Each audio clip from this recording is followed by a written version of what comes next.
You're attracted to men who are emotionally unavailable. You chase the ones who run. You stay with the ones who hurt you. And when a good man shows up, genuinely kind, consistent, available, you feel nothing, maybe even bored. People call it daddy issues. They use it to mock you, to dismiss you, to shame you. But here's what they don't understand. This isn't a joke. This is real psychological trauma. And it started long before you ever dated anyone. Maybe your father was physically absent, left, divorced, never came back. Or maybe he was there but not really there, emotionally distant, cold, critical. You learned early that his love was something you had to earn. Or worse, that no matter what you did, it was never enough. Now in relationships, you repeat the pattern. You're drawn to men who make you work for their attention, who blow hot and cold, who feel familiar because chaos feels like home. You confuse anxiety for chemistry, breadcrumbs for love, inconsistency for passion, and you keep trying to heal a childhood wound through adult relationships. Let's talk about what's actually happening psychologically. Daddy issues isn't a clinical term, but attachment injury is. Psychologist John Bowlby developed attachment theory.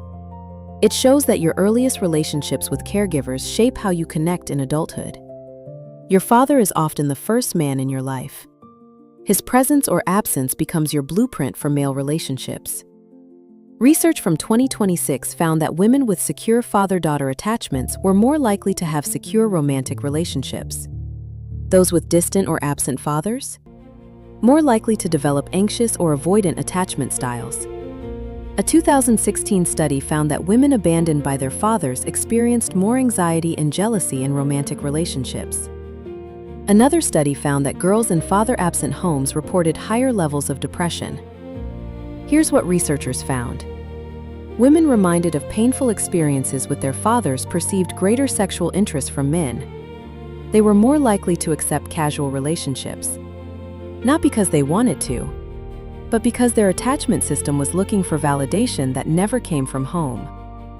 The wound doesn't disappear. It just shows up in different ways. Here's what changes everything. This isn't your fault. You didn't choose this pattern.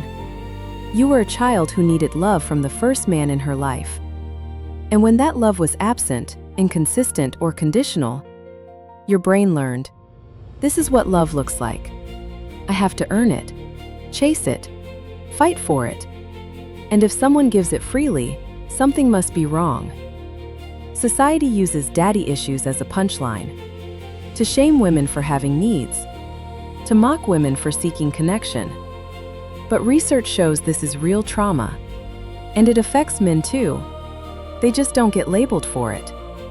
The term was designed to dismiss you, but the wound underneath? It's valid, it's real, and it can heal. So let me say this clearly. You are not broken. You are not damaged goods. You are not destined to repeat this forever. Your father's inability to show up for you says everything about him, and nothing about your worth.